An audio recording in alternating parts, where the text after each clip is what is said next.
Hey everyone, Tim Schofield here. And I did just post an unboxing video on the Samsung Galaxy Book 3 Pro 360. I can link to that down below. However, I also wanted to get some hands-on with the latest Galaxy Book 3 Pro model. This is a different color, obviously, and a different size, so I will compare it with the other laptop. Aside from that, just get some further hands-on and a closer look at this smaller 14-inch and light laptop. And also make note that the Book 3 Ultra from Samsung, I will make a video on that very soon, so make sure you subscribe so you're notified when that video goes live. But anyways, let's get into my hands-on with the Samsung Galaxy Book 3 Pro.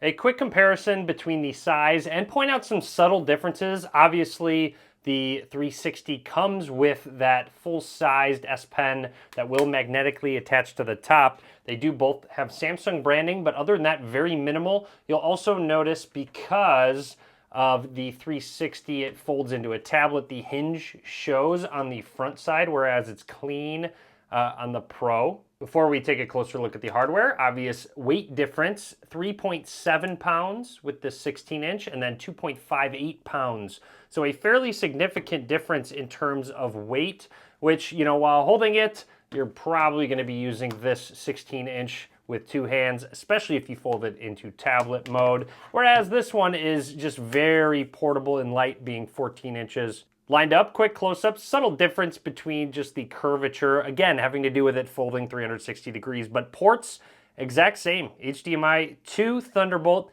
USB Type-C ports, status light, and then moving along. You'll notice the speakers down towards the bottom. Quick look at the front. You'll notice right above where you open the laptop, there's some microphones on the 360. Those two right there, not on the Pro model.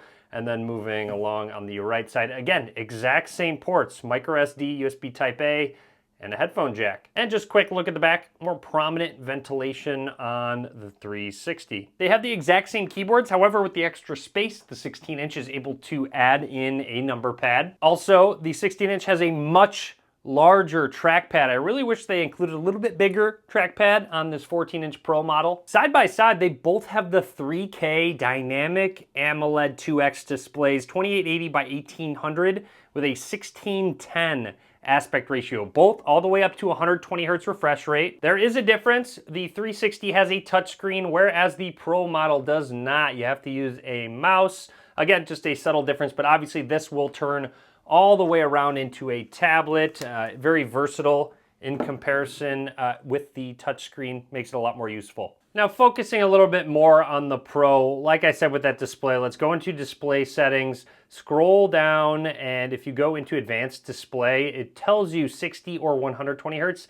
It has a dynamic option to switch depending on the type of content, which will help save battery life. However, you can force 120 hertz if you'd like to, which will make everything just so smooth, but obviously drain your battery life a little bit more, but it looks great. I'm very impressed having an AMOLED 120 hertz display on a laptop. Quickly showing off all of the apps that are on the laptop that come pre-installed. They do have added apps like Quick Share to quickly swap between devices. You can even control your phone if you have a Galaxy device. I'll show that off in just a little bit. I'll actually test that out. But check out all the Samsung apps here, including Samsung Notes, which has cross-platform share as well when it comes to their phones. Samsung settings, let's dive into that. You have Quick Share, there's that MultiControl. We'll test that out in just a second. Second screen, Galaxy Buds, SmartThings. They do a great job adding in ecosystem features with their phones and earbuds on a Windows-based device. So it's not using Samsung's OS. They're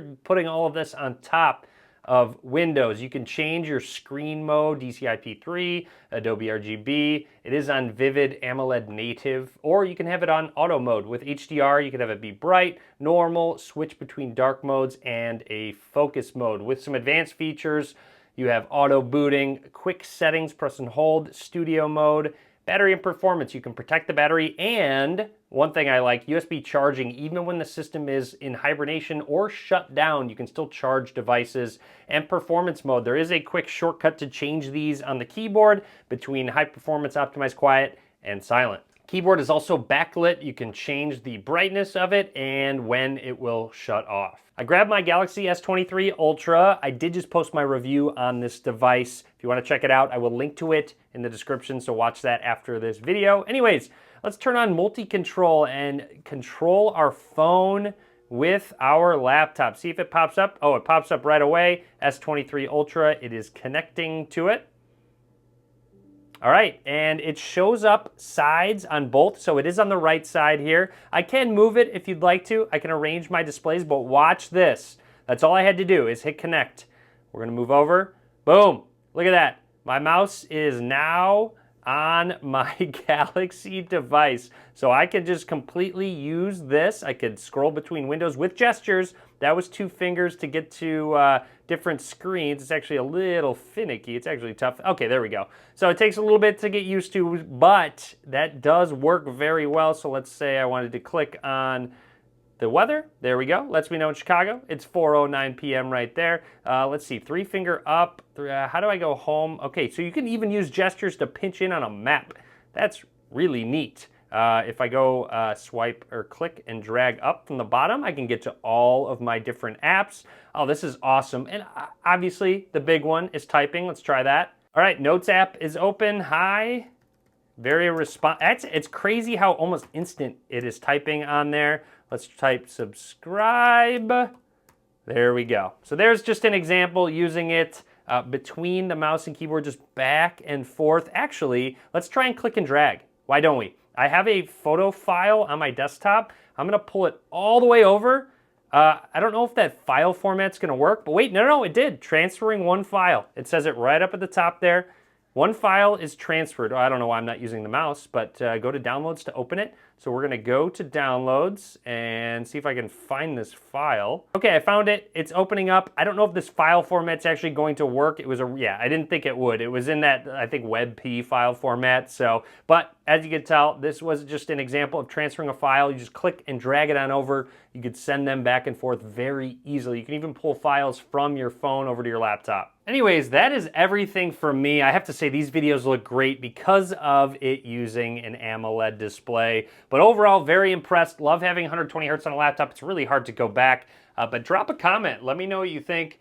Which laptop you're going to go with, the Pro, the Galaxy Book 3 Pro, or the Pro 360, and even the 14 versus 16 inch. I hope you enjoyed this video. Be sure to give it a thumbs up. The Ultra is coming soon. So that video will go live very soon. So subscribe so you're notified when that goes live. And as always, thanks for watching.